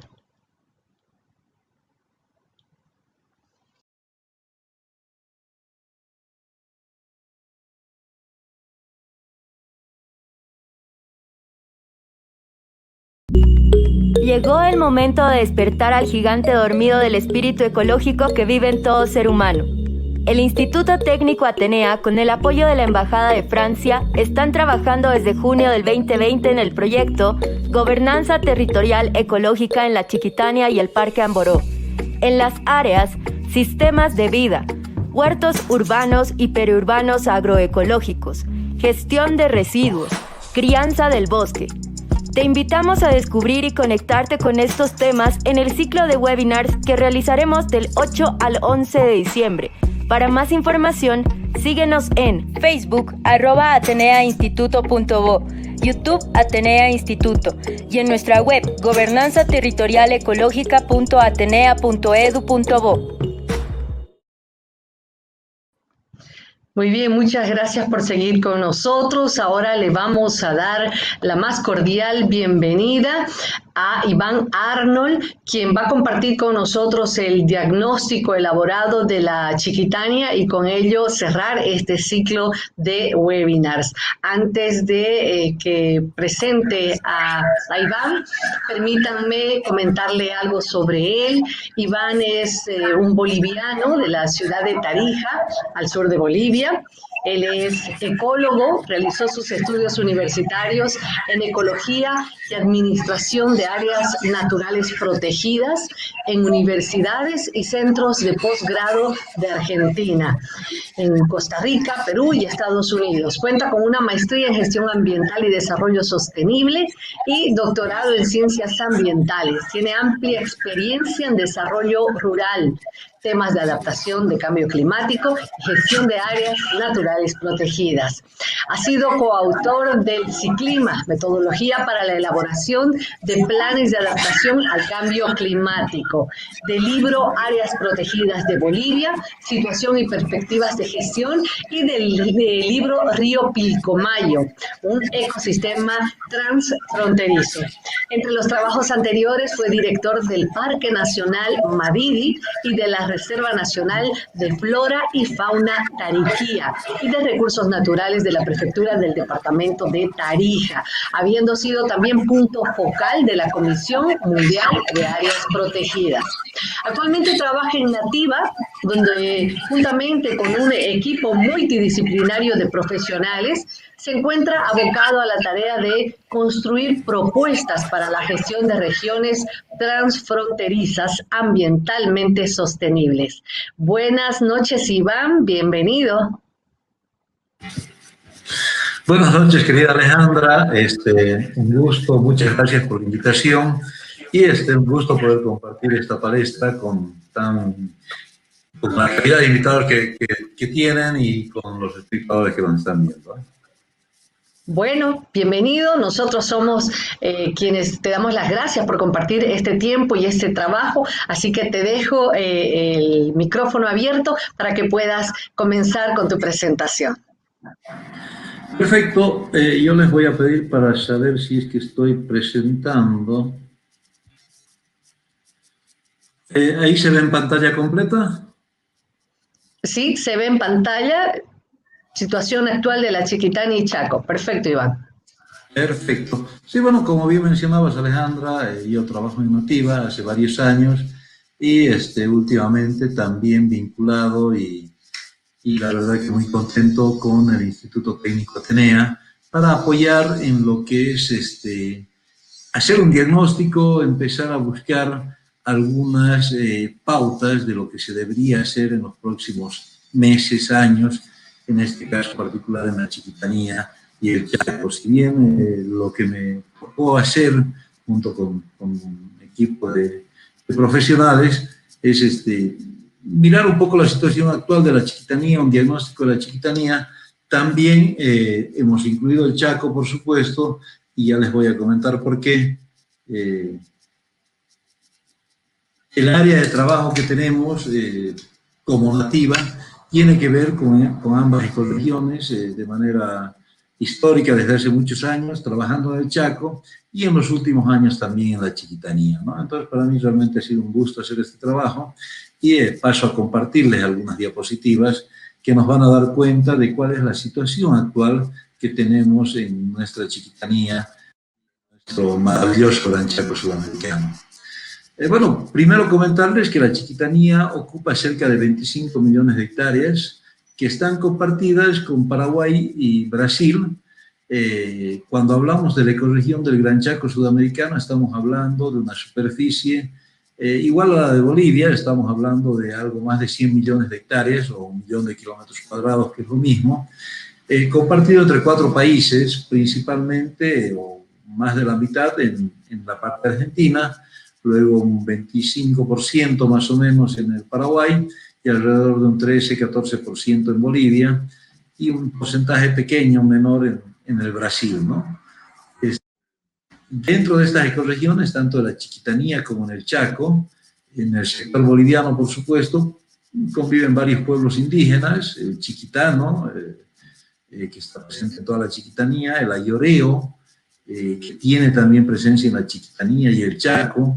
De hecho, cuando hablamos de la región chaqueña binacional entre Paraguay y Bolivia, estamos hablando que este lugar aún es hábitat de un pueblo no contactado, de un pueblo que vive en aislamiento voluntario. El único pueblo no contactado que está por fuera de la Amazonía en Sudamérica, y este es un dato no menor para tener en cuenta. También podemos mencionar a los Huarayo, al Baure, al pueblo Baure, y por supuesto los guaraníes que están en la ecorregión chaqueña, en la ecorregión chiquitana, pero también están presentes en otras ecorregiones como la Amazonía, inclusive en una buena parte de nuestro continente, de la región sur de Sudamérica, ¿no? Además, en la Chiquitanía y el Chaco tenemos una gran población criolla y un número creciente, un número cada vez mayor de migrantes que están llegando por distintos motivos a estas ecorregiones, capitales que vienen de otros países, de Argentina, de Paraguay, de Brasil, de Argentina, del Uruguay, y que están poniendo sus ojos sobre las tierras que tenemos por ahí para seguramente trabajarlas, ¿no? Aquí hay un mapa donde ustedes podrán ver que la división, y bueno, dependiendo de qué autor o qué institución, va a tener una mirada distinta por la división entre el Chaco y la Chiquitanía. Todo lo que está en naranja es un poco la Chiquitanía y lo que está en amarillo es el Gran Chaco sudamericano en su porción boliviana. Digo dependiendo de qué autor, porque si es que consultamos los datos de una institución seria y de prestigio como es la Fundación para la Conservación del Bosque Chiquitano, ellos nos van a decir, como vamos a ver en una próxima diapositiva, que la Chiquitanía llega inclusive hasta este lugar. Y nosotros, desde Nativa, y según los estudios y las evaluaciones que hemos hecho, también consideramos que esto es Chaco, y por eso es que es muy difícil en la porción de estudio, en la porción de análisis que nos ha tocado, es muy difícil diferenciar y poner una frontera clara entre lo que es Chaco y lo que es Chiquitanía, ¿no? El territorio chiquitano en Bolivia limita al norte con el departamento del Beni, al sur con la República del Paraguay, como les decía, según el FCBC, por ejemplo, al este, hacia el este, hacia la zona de los pantanos, del Gran Pantanal, con Brasil, y al oeste con las provincias guarayas y los valles mesotérmicos de Santa Cruz, ¿no? En cambio, el Gran Chaco sudamericano ocupa esta porción de territorio, alrededor de unas 15 millones de hectáreas, en los departamentos de Santa Cruz, Chuquisaca y Tarija, limitando, por supuesto, al norte con parte de la Chiquitanía, transición con Amazonía, y hacia el oeste con lo que son los valles, la selva tucumano-boliviana en la parte sur, o los yungas hacia la parte más al norte, ¿no? Esos son algunos datos generales de la ecorregión para que los tengamos en cuenta.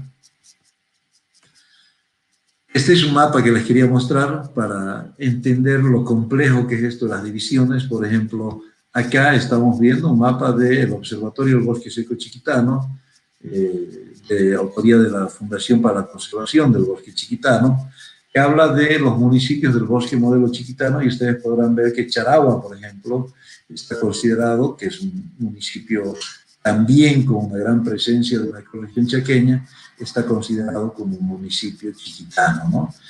Lo propio Roboré, la línea divisoria para nosotros, que sirve mejor como referencia, es la carretera entre Santa Cruz y Puerto Suárez.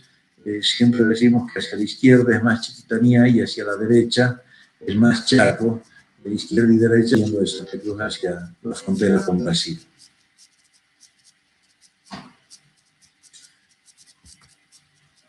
¿Cuáles son las principales actividades productivas que tenemos en este territorio? Y esto ya es parte del estudio que hemos empezado a realizar hace apenas un par de meses, y que, bueno, hemos ido complementando con alguna información anterior, ¿no? Cuando hablamos de actividades productivas tenemos que hablar de la ganadería, de la agricultura, que es un tema a tener en cuenta, porque si bien en porciones o en proporciones todavía es menor, es un tema que está creciendo, el incremento de la frontera agrícola, el cambio de uso del suelo es muy fuerte, y por ejemplo este es un punto de origen de todo lo que son los incendios que se suscitan año a año en nuestro país, y particularmente en la Chiquitanía y el Chaco, ¿no? La artesanía, que es una actividad económica productiva ancestral, y el turismo, que al igual que la agricultura, pero con otra connotación, está teniendo una expansión, un fuerte crecimiento en los últimos años en los municipios chiquitanos, ¿no? Esas podrían ser, no son las únicas, pero son las principales actividades productivas que tenemos en la región. Los problemas que los habitantes de esta región consideran con más impacto en sus medios de vida, fíjense ustedes, y como les decía, este trabajo, y bueno, especialmente este gráfico ha sido construido hace muy poco tiempo, entonces tenemos ahí la variante de que este año ha sido uno de los años con mayor sequía de los últimos 40 años, según algunos investigadores argentinos, y de las últimas 5 décadas, según los menonitas que viven en el Chaco Central paraguayo. Entonces, esta sequía que ha sido para el Chaco, para la Chiquitanía, por supuesto que influye también seguramente en las respuestas de la gente que que nos ha ayudado a llenar estos datos.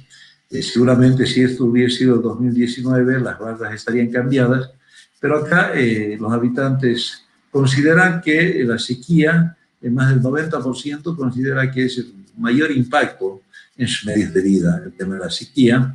El incendio en segundo lugar, con un poco más del 80%. Luego está la pérdida de empleo, la enfermedad del ganado y las enfermedades humanas, que también tiene un carácter importante en esta gráfica, ¿no? La situación actual, como les decía, tiene mucho que ver con lo que nos está pasando en todo este tiempo. Las principales amenazas que tenemos ya para empezar a hablar de los medios de vida tienen que ver con el cambio de uso del suelo, con todo lo que comúnmente se conoce como deforestación, con el cambio climático, que es algo que nos toca vivir, aunque tampoco podemos hacer demasiado desde el lugar donde estamos para evitarlo, sí para adaptarnos. Sí podemos hacer mucho cuando hablamos de incendios y demás en el tema de las fugas o de los gases de la emisión de gases de efecto invernadero, ¿no? Yo voy a hablar de estos 3 puntos. Aquí tengo una diapositiva. Este es un trabajo que hemos hecho liderado por Nativa, pero con unas 40 otras instituciones de Paraguay y de Argentina, para realizar la evaluación ecorregional del Gran Chaco. Como ustedes verán, Gran Chaco, que también llega hasta el norte, más o menos en los lugares donde también compartimos la ecorregión con la Chiquitanía, la zona del Pantanal y el propio Cerrado brasilero, ¿no?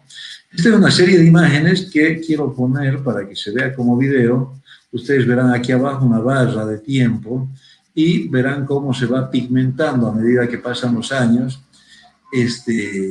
con puntos rojos el mapa, y esa es la deforestación que estamos sufriendo.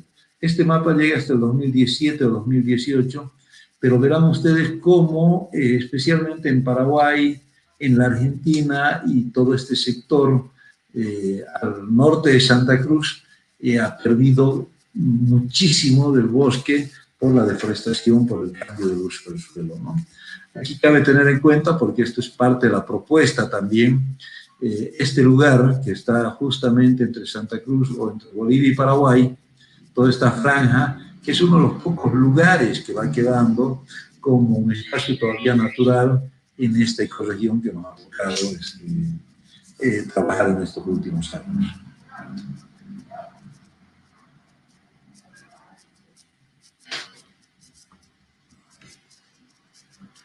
Aquí tengo algunos datos del CEDIP y que tienen que ver con la deforestación, ¿no? Y aquí básicamente me estoy refiriendo a la Chiquitanía, con el cuadro del CEDIP, y nos quiere llevar un poco a la reflexión este cuadro, que detrás de los incendios, por supuesto, que se encuentra el extractivismo con mucha fuerza en toda la Chiquitanía, ¿no? Aquí está la superficie autorizada de desmontes por años. Ustedes verán el 2006, cómo inclusive ha habido un descenso en algunos años y cómo se ha incrementado en estos últimos años. La gráfica azul corresponde a la Chiquitanía como tal, específicamente, y la gráfica más en color rosa corresponde a todo el departamento de Santa Cruz, ¿no? Entonces, el avance de la actividad forestal representa una de las amenazas a la estabilidad de la Chiquitanía como ecorregión boliviana. La actividad forestal y todo lo que son los incendios y el cambio de uso del suelo tienen que ver muchísimo con también estos cambios bruscos que estamos teniendo a nivel de la Chiquitanía, del Chaco, y la interrelación que tienen. Yo he estado hace un mes en Puerto Bush, ahí al sur, en la parte más al sur del río Paraguay, en la parte boliviana, y veía cómo hay barcos encallados ahí, barcazas encalladas con petróleo que no pueden llegar a Bolivia. Y es porque justamente en la Chiquitanía estamos deforestando tanto que estamos dejando de alimentar a través de ríos como el Cucabaca y otros, nuestro gran pantanal en el lado boliviano, ¿no? Aquí dice que hay más o menos 403.000 hectáreas, me imagino que es cada año, entre el 2006 y el 2016, sin contar con la actividad ilegal, ¿no? Y entre el 2013 y el 2016 aumenta la superficie desmontada en la Chiquitanía y se registran más autorizaciones en las áreas de desmonte. Bueno, es un poco lo que estamos viendo en esta gráfica a la izquierda del mismo cuadro. Aquí tengo otra gráfica para mostrar un poco las tierras, el uso de la tierra en la chiquitanía, ¿no? Si bien hablamos de que la chiquitanía tiene una vocación forestal, vemos que muchísima de la tierra ocupada, más de un 50%, alrededor de un 70%, está con actividad productiva de tipo ganadero. Hay un 20 y tantos % en actividad forestal, y luego hay estas dos franjas más pequeñas con la actividad agrícola, y que nos tiene que llamar la atención porque esto se va ampliando cada vez más. Y de nuevo, como les decía, el tema de los incendios y demás tiene mucho que ver con habilitación de tierras. Lamentablemente hay mucho desconocimiento de esta ecorregión, de estos ecosistemas, y en muchos casos gente que llega recién a sentarse en estos lugares prende fuego con la intención seguramente de quemar la hectárea o 2 hectáreas que ha desmontado previamente, pero al no hacer cortafuegos, al no tener las medidas de prevención necesarias, lo que ocasiona es que ese foco de calor, esa quema que debería ser controlada, se desboque y termine causando incendios tan grandes como los del año pasado. Y bueno, este año también nos ha tocado sufrir incendios que no han sido menores y que han estado en el orden de las 2 millones de hectáreas. El otro ámbito que queríamos tocar es el de cambio climático. Yo aquí quiero comentar un poco cuáles son los ámbitos de análisis y de trabajo que normalmente desarrollamos en la chiquitanía y que deberíamos pensar en cualquier futura currícula.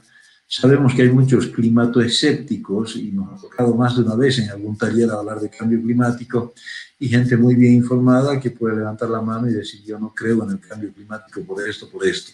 Los climatoescépticos más conocidos a nivel mundial creo que son el presidente de Estados Unidos y el presidente de Brasil, ¿no? Trump y Bolsonaro, quienes niegan el cambio climático. Pero bueno, a veces meterse en discusiones bizantinas en un nivel de abstracción que los productores, la gente del campo no va a estar interesada en seguirla ni siquiera en entender en toda su dimensión. Entonces, para nosotros es preferible, cuando hablamos de cambio climático, hablar rápidamente de lo que es la variabilidad climática local. Se puede discutir mucho si es que hay o no cambio climático en nuestra región, en nuestro país. Pero sin duda, si es que preguntamos al productor que está con nosotros en esa reunión en el campo, cómo ha variado el clima en su parcela en los últimos años, va a tener muchísimos ejemplos para contarnos de cómo el clima ha ido afectando su producción, ha ido afectando sus medios de vida y cómo ha tenido que ir modificando sus estrategias productivas para poder hacer frente a esta variabilidad climática local. Entonces, un primer ámbito de análisis del cambio climático tiene que ver con eso, con la variabilidad climática local. Por supuesto que cuando se habla de cambio climático estamos hablando de la afectación de los sistemas productivos, ya sean agrícolas, sean pecuarios, o en el caso de los compañeros indígenas como los Huaynayecs, por ejemplo, en el Pilcomayo, sistemas de casi recolección como los que hasta ahora continúan desarrollando, como es, por ejemplo, la recolección de la carapata, para todo lo que son artesanías y todo lo demás, ¿no? Hablar de cambio climático a nivel mundial es hablar, por supuesto, de la afectación a la disponibilidad de agua. Esto es mucho más notorio en regiones con aridez natural, como es el Gran Chaco y también en una buena medida la Chiquitanía. Entonces, un ámbito obligado para el análisis del cambio climático es la afectación directa que tiene a la disponibilidad de agua, tanto para consumo humano como para producción. Un tema que no lo teníamos considerado en un primer momento, pero que después hemos visto que es necesario e importante, es el tema de la afectación a la salud humana. En algunos eventos, algunas reuniones que hacíamos, queríamos conseguir algunos datos sobre cómo el cambio climático ha afectado a los distintos sistemas productivos, la disponibilidad de agua, y no tomábamos en cuenta que también, si bien desde hace años está la malaria, el dengue en nuestro país, en las regiones que estamos hablando. Es importantísimo y es evidente ver cómo en los últimos años esa curva ha ido creciendo muchísimo más, justamente por efectos del cambio climático, ¿no? Si antes habían 20 o 30 casos en X periodo de tiempo, eso fácilmente se ha triplicado en la última década, producto justamente del cambio climático. Por supuesto que el cambio climático también no solo afecta a la especie humana, que es de la que más nos preocupamos, y por la que vivimos pensando todo el tiempo en cómo mejorar nuestra vida como especie, sino que tiene grandes cambios en la biodiversidad. La sequía que ha habido en este año ha sido brutal para la biodiversidad en el Chaco. Animales silvestres, animales salvajes que uno piensa que no se van a acercar a ningún lado, terminaban llegando a las bardas cerca de los pocos abrevederos que tenían los ganaderos y básicamente dejándose morir ahí por un poco de agua, ¿no? Realmente es un tema muy, muy complejo, imágenes demasiado fuertes las que nos ha tocado vivir en toda la región chiquitana y chaqueña por la sequía que ha habido. Y bueno, como es inundaciones y demás, afectan de manera directa y tienen que ver con cambios en la biodiversidad, ¿no? Y un último ámbito de análisis que nos va a servir mucho también para plantear las soluciones, algunos retos y desafíos, tiene que ver con las capacidades institucionales, sociales y de gestión que tenemos en nuestro territorio, ¿no? Muchas veces esperamos que vengan las soluciones de afuera, pero sin embargo, y ahí apunta Atenea, el apuntar o el apostar por tener recursos humanos muy bien formados es fundamental para esto, ¿no? Para incrementar la capacidad institucional, social y de gestión en cada uno de nuestros territorios. Bueno, y el cambio. Esta es una foto con el mirador de Chochís, justo hace unos 2 o 3 meses que se estaba quemando todo ahí. Y lo que decimos es que el cambio climático se traduce en un estancamiento del desarrollo sustentable o sostenible y que obliga también a generar respuestas de adaptación. Respuestas de adaptación que tienen que ver con infraestructura que es carísima.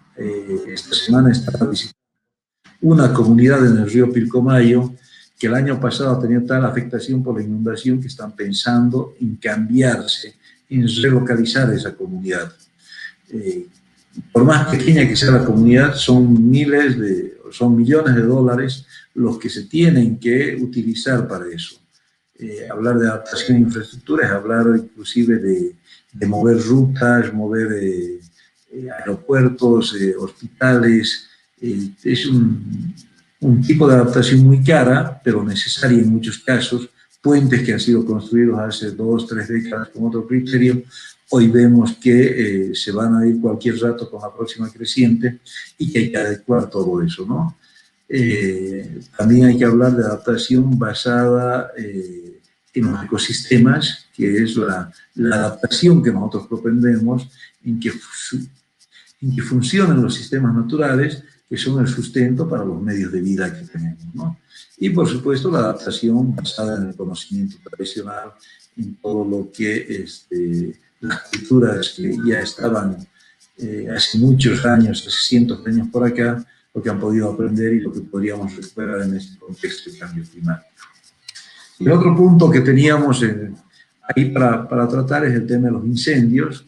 Este es un gráfico solo de la Chiquitanía, por los números que se muestran acá, también las fuentes del FSBC, y ustedes verán cómo anualmente van afectando las quemas en esta ecorregión de la Chiquitanía. El año pasado, 2019, 3.8 millones de las casi 6 millones de hectáreas que se han quemado en Bolivia han estado en la Chiquitanía, ¿no? Y ustedes ven que hay picos como el 2010, el 2007, pero siempre estamos hablando de porciones importantes del territorio que estamos quemando cada año.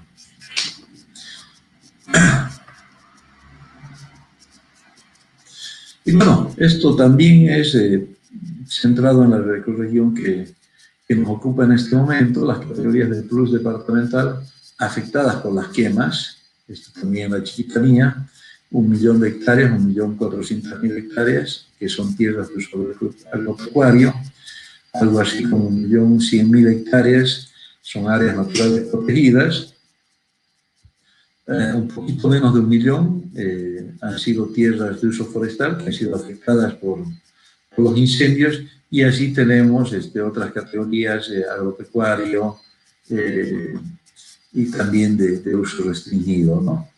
Eso es para mostrar un poco cómo los incendios están modelando no solo el paisaje, sino la planificación que tenemos que tener hacia el futuro en estas ecorregiones chiquitanas, pantaneras y el Chaco. Y este es un gráfico para mostrar cómo está la interrelación entre los sistemas de vida y los medios de vida sustentables, ¿no? Porque es importante pensar en la generación de medios de vida sustentables. Y es que trabajar con un enfoque en sistemas de vida requiere de entender primero cuáles son los medios de vida que ocupan los distintos actores en el territorio, ya que un avance hacia la filosofía del vivir bien requiere previamente una estabilidad material que brinde las condiciones para este Yeiko Calipane. Nosotros usamos el vivir bien en guaraní porque es lo que nos identifica también a las tierras bajas, pero es fundamental mirar esa parte, mirar, a veces nosotros tenemos una mirada aburguesada desde la ciudad, desde la comodidad que eventualmente podemos tener, subestimamos o no tenemos una mirada clara de todo lo que pasa en el campo. Entonces el hecho de que las personas, de que las comunidades tengan medios de vida sustentables es fundamental para mantener de manera adecuada nuestros sistemas de vida.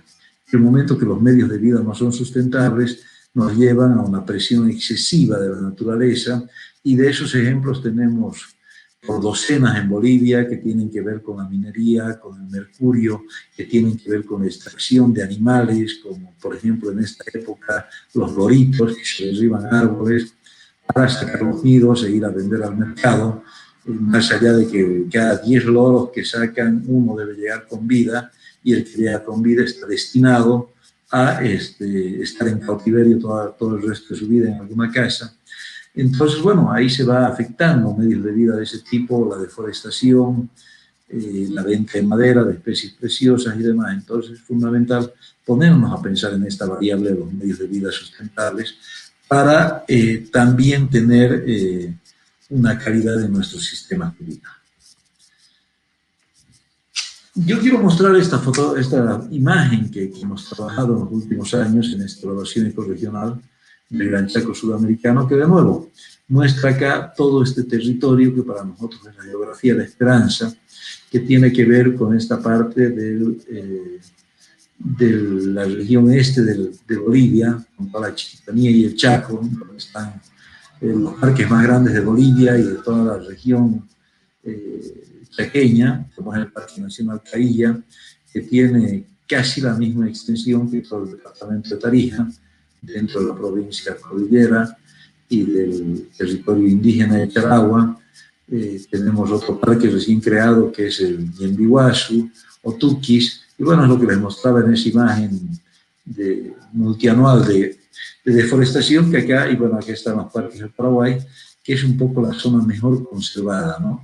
A partir de esto se han diseñado corredores principales, corredores complementarios, y todo el concepto de biocorredores, porque no solo estamos pensando en la naturaleza, sino en que pueblos indígenas, culturas ancestrales que viven por acá, necesitan que estos sistemas de vida, que estos territorios estén en buenas condiciones para poder seguir procurando sus medios de vida, ¿no?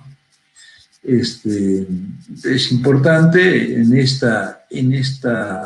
este contexto de gran fragmentación, de insularización de espacios naturales, pensar en cómo garantizamos la conectividad ecológica y cultural en estas zonas.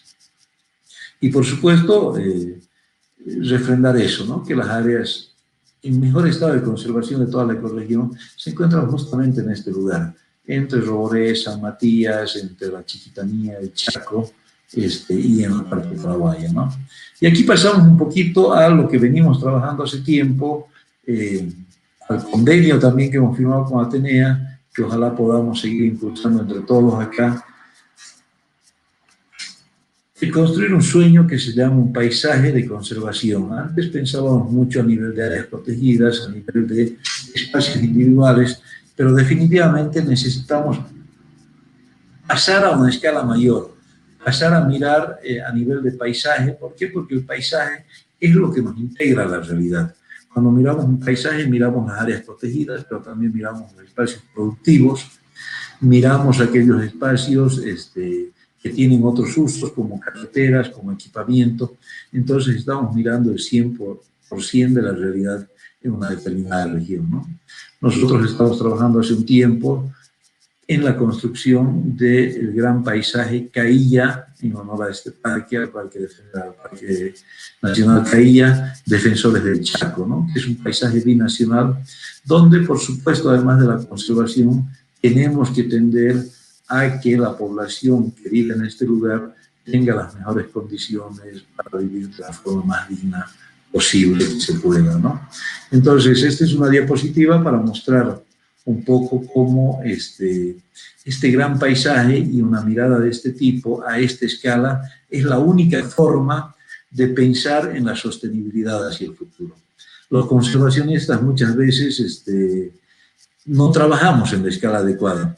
Nos pasamos años, no sé, tratando de conseguir o de asegurar 2.000 o 10.000 hectáreas, no importa, pero en ese orden, para un área protegida. Y en esos mismos 5 años que hemos tardado en garantizar 10 o 40.000 hectáreas, se han quemado en Bolivia millones de hectáreas.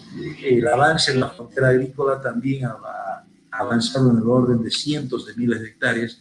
Entonces es fundamental tener en cuenta la escala para tener propuestas adecuadas para hacer frente a los desafíos que nos toca vivir, ¿no? Bueno, aquí un poquito el nombre de varias áreas protegidas. Cuando estamos hablando de este gran paisaje, estamos hablando de un paisaje de alrededor de 20 millones de hectáreas, que es, bueno, el 20% es Paraguay y Bolivia, pero básicamente sería, si estaría en Bolivia, el 20% de nuestro territorio nacional, ¿no? Aquí tenemos que destacar, por supuesto, las protegidas como el Parque Cailla, el Gran Chaco, como San Matías, que son un poco más de la mitad de las hectáreas totales del gran paisaje de conservación Cailla, Defensores del Chaco. Y bueno, ya para ir terminando, contarles ahí algunos valores y potenciales que tenemos con respecto a este gran paisaje que nos estamos imaginando, y es que pocos lugares en el mundo podemos encontrar en este momento con este potencial. Un paisaje continuo para la conservación de grandes especies como el jaguar, como el tapir, como muchas especies de armadillo, pero también un paisaje continuo que puede ser fundamental para las funciones y servicios ecosistémicos que tenemos que tener y respetar, no solo para la producción, sino para la vida misma, ¿no? Ya decíamos que es el área mejor conservada en la ecorregión chaqueña y, por supuesto, en toda esta parte chiquitana, pantanera y del Cerrado. En conjunto, este impresionante bloque de territorios chaqueños y transiciones con territorios chiquitanos, pantaneros, suman una superficie de casi 20 millones de hectáreas, que es lo que les decía, con una multiplicidad de ecosistemas boscosos, con pastizales, humedales, y que en el caso de la ecorregión del Gran Chaco ocupan la porción mejor conservada de toda esta ecorregión, ¿no? Tiene un gran potencial para la implementación de una lógica de manejo territorial que nos interesa también con este estudio, basado en el enfoque de paisajes de conservación. Cuando hablamos de conservación, acuérdense que no estamos hablando solo de protección, sino que también estamos hablando de uso sostenible, de investigación, de restauración y, por supuesto, de conservación, ¿no? Y por supuesto que un gran valor y un gran potencial está relacionado a los valores culturales. Ya les decía que hay registrar la presencia del único pueblo no contactado que aún vive por fuera de la Amazonía en nuestro continente.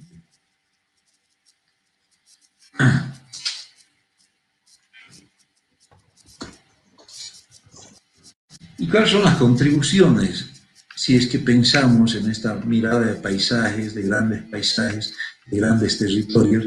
Además, es la única forma de hacer frente a amenazas como los incendios. No podemos hacer frente a incendios de millones de hectáreas pensando en atrincherarnos en un pedazo chiquito y decir aquí defendemos. El fuego nos va a llegar de todas partes, como ha pasado el año pasado. Parecía la brocha gorda de un pintor que pasaba de Bolivia a Paraguay y de Paraguay nos devolvían gentilezas y volvía a entrar el fuego, y lo propio este año entre San Matías y la parte brasilera.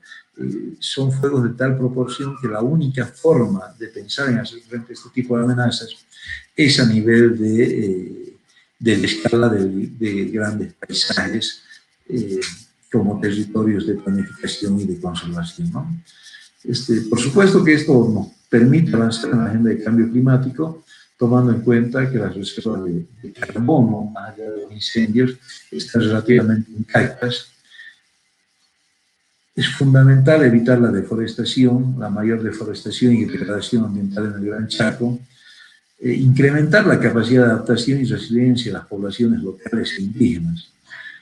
Cuando hablamos de cambio climático estamos hablando de adaptación, estamos hablando de mitigación, estamos hablando de gestión de riesgo de desastres, pero yo siempre digo, probablemente el compañero indígena, el compañero Huenayek, que vive a orillas del Pilcomayo, no probablemente, sino que es así, no tiene nada que ver con la cuota de emisiones a nivel mundial, pero es de los primeros que les toca adaptarse al cambio climático.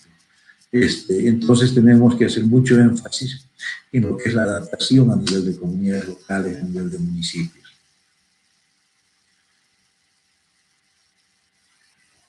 Es fundamental trabajar en una agenda conjunta para reducir amenazas constantes de incendios forestales, que es lo que ya hablábamos, situación que está afectando a millones de hectáreas en estos últimos años, ¿no? Y, por supuesto, ampliar el valor natural y cultural de nuestros ecosistemas es fundamental. Recién tenía una charla con chicos de la Católica, hace menos de una hora, y les decía, lamentablemente, en Bolivia no tenemos muchos récords de los buenos para ponernos orgullosos, pero sí, cuando hablamos de áreas protegidas, tenemos el parque más diverso del mundo. Tenemos lugares increíbles como la REA, la Reserva Eduardo Avaroa. Entonces, realmente el valor natural y cultural de nuestros ecosistemas es algo fundamental, es algo que no lo ponemos, que pareciera que no nos interesa mucho a los bolivianos darle el valor que realmente tiene, ¿no? Y por último, promover la relación de conservación en beneficio de las áreas protegidas y las comunidades que la habitan, tanto dentro de las áreas protegidas como en los lugares de influencia directa, ¿no? Creo que hasta ahí tengo estas diapositivas presentadas. Quería dejarles con esta última imagen, tiempo de agradecerles de esta linda postal de la Chiquitanía. Qué hermosa foto, qué linda. Muchas gracias, Iván, por el diagnóstico elaborado sobre la situación en la Chiquitania. Excelente. Ahora vamos a pasar a algunas consultas de nuestros asistentes. Nos dicen, a ver, ¿cuáles son las acciones que consideras deberíamos tener los bolivianos para cambiar esa mentalidad? Es decir, esa del apoyo a la deforestación. Bueno, primero yo creo que ordenarnos, ¿no? En Bolivia tenemos 1 millón de kilómetros cuadrados y somos 10, 12 millones de personas. Seguramente ya vamos a tener el dato exacto con el próximo censo. Si es que nos organizaríamos con menos del 50% del territorio, podríamos vivir mucho mejor. Solo con el turismo podríamos mejorar la calidad de vida de muchísima gente acá. Entonces, yo creo que las acciones que tenemos que hacer tienen que ver con educación ambiental, tienen que ver, por supuesto, con formación, con capacitación, pero también tienen que ver con instrumentos de comando y control, tiene que ver con una aplicación correcta de las leyes y tiene que ver con preparar a las futuras generaciones que sepan que lo que tienen en nuestro país, en la ecorregión chiquita, es algo único, que no nos podemos dar el lujo de quemarlo como lo hacemos todos los años. La siguiente pregunta dice, en este tiempo han habido muchos incendios, quemas en la Chiquitania. Se ha dicho mucho sobre temas gubernamentales y entrega de tierra a diferentes asentamientos para plantar coca. Según los análisis y estudios que han realizado, ¿consideras que este ecosistema sería hábil para plantar coca? ¿Cuánto afecta esto a nuestro país? No, definitivamente, bueno, yo no soy agrónomo, pero por lo que conozco de este cultivo, de este cultivo, definitivamente yo no creo que en la Chiquitanía, en el Chaco, haya un óptimo ecológico para la plantación de coca. Sí, muchos incendios, o la gran mayoría, tienen que ver, el año pasado yo les preguntaba a los guardaparques del Caía, cuando estábamos rodeados de fuego por todos lados, ¿cuántos de estos incendios son naturales? Compañeros guardaparques se me reían y me decían, todos tienen origen, todos tienen origen humano, y muchos de esos incendios son ocasionados por asentamientos recientes. Eso es así y definitivamente eso además se puede verificar, por suerte, con toda la tecnología que tenemos ahora. Podemos saber en tiempo real dónde se está iniciando un foco de calor y ampliar los píxeles y ver cuál es el lugar exacto y qué actividad se estaba haciendo en ese lugar, ¿no? Definitivamente, coca no creo que se pueda plantar, pero muchos de los incendios, o gran parte, tienen que ver con asentamientos no planificados y con una especie de desconocimiento también de esos ecosistemas, y por quemar 1 o 2 hectáreas para habilitar su chaco, están poniendo en riesgo miles de hectáreas, como ya pasó. Otra consulta, el cambio climático es una realidad y prácticamente no tiene vuelta atrás. ¿Cómo consideras que en Bolivia podríamos tener más cuidado para que no afecte tan pronto a nuestro ecosistema? Bueno, a ver, aquí hay una consideración. Nuestro presupuesto de carbono tiene ciertas previsiones en este siglo y sin embargo estamos avanzando al doble del ritmo que aconsejan los expertos. Si es que hoy el mundo se pondría de acuerdo, diría no emitimos, o dejamos desde hoy de emitir gases de efecto invernadero, igual estamos a la altura, ya el cambio climático está presente y por lo menos en los próximos 50 años, no según mi persona, sino según expertos, tendríamos que navegar en el contexto del cambio climático. ¿Qué es lo que podemos hacer desde Bolivia? Mucho trabajar en adaptación. Bolivia no tiene grandes emisiones desde las ciudades, tiene cada vez tiene una creciente emisión, pero a nivel mundial son muy pequeñas, pero sí tenemos grandes fugas, grandes emisiones, por ejemplo, con incendios. La cantidad de carbono que liberamos ahí, por supuesto que se convierte en gas de efecto invernadero. Entonces, lo que tenemos que hacer es trabajar muchísimo en adaptación al cambio climático para que los más desfavorecidos, los más pobres, el cambio climático tiene el rostro de pobreza, afecta primero a las comunidades más vulnerables, y es con quienes debemos trabajar para que estén un poquito mejor adaptados a este cambio climático, y por supuesto una adecuada gestión de riesgos y en mitigación en todo lo que se tenga que hacer. Pero bueno, es el acuerdo de París que tenemos que implementar junto con los ODS para lograr un efecto positivo al cambio climático. Perfecto. Una última consulta. De todo lo mencionado a nivel capacitación, ¿qué áreas deberíamos atender con temas de capacitación? ¿Cuáles deberían ser o priorizarse esas áreas según tu diagnóstico? Bueno, son varias las áreas y la verdad que no las he querido poner en la diapositiva todas, pero las tengo aquí a mano. Yo creo que lo primero que tenemos que capacitar es en esto, en procurar medios de vida, que es una de las diapositivas que presentábamos, y que eso se traduzca en buenas prácticas productivas, que tienen que ver con agricultura, con ganadería, pero también con piscicultura, con apicultura, con artesanías, con todo eso, ¿no? Las ciudades intermedias tienen un desafío grande que tiene que ver con la gestión ambiental urbana. La gestión de los residuos sólidos es algo que nos está ganando, o la no gestión de los residuos sólidos es algo que nos está ganando en todo el país, y es fundamental que miremos cómo capacitamos a nuestros agentes, a nuestra gente que está en cada en cada una de estas poblaciones para que haya una mejor gestión de residuos sólidos y revalorizando todo lo que es el ambiente urbano, ¿no? Que cada vez está más venido a menos.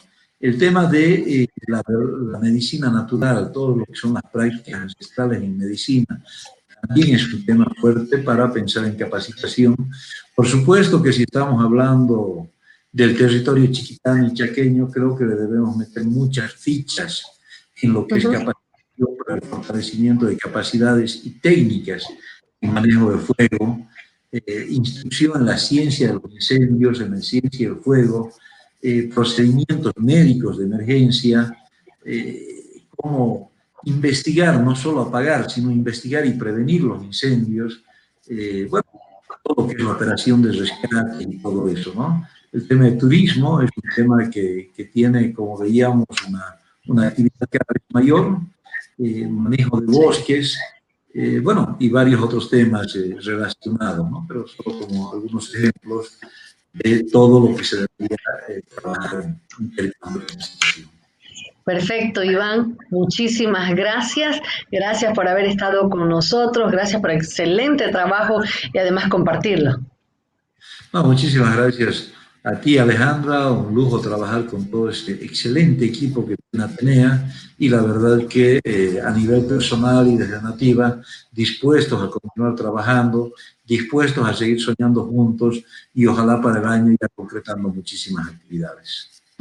Muchas gracias, Iván. Y con este webinar cerramos el trabajo preparado por diagnosticadores sobre la situación en la Chiquitania y el Amboró y especialistas dentro del proyecto Gobernanza Territorial Ecológica en la Chiquitania y el Parque Nacional Amboró, desde la oferta de un programa de profesionalización y toma de conciencia en tiempos de cambio climático y COVID-19. Un proyecto que surge gracias al convenio que se tiene entre la Embajada de Francia y Atenea. Y es a partir de ese convenio que Atenea ha trabajado arduamente estos 5 meses para poder elaborar la propuesta de una nueva currícula de formación técnica en sistemas de vida, agricultura urbana y periurbana agroecológica, gestión de residuos y crianza del bosque. Muchas gracias a todos por su presencia y será hasta una próxima oportunidad. Permiso. Llegó el momento de despertar al gigante dormido del espíritu ecológico que vive en todo ser humano. El Instituto Técnico Atenea, con el apoyo de la Embajada de Francia, están trabajando desde junio del 2020 en el proyecto Gobernanza Territorial Ecológica en la Chiquitania y el Parque Amboró, en las áreas Sistemas de Vida, Huertos Urbanos y Periurbanos Agroecológicos, Gestión de Residuos, Crianza del Bosque. Te invitamos a descubrir y conectarte con estos temas en el ciclo de webinars que realizaremos del 8 al 11 de diciembre. Para más información, síguenos en Facebook @ateneainstituto.bo, YouTube Atenea Instituto y en nuestra web gobernanzaterritorialecológica.atenea.edu.bo.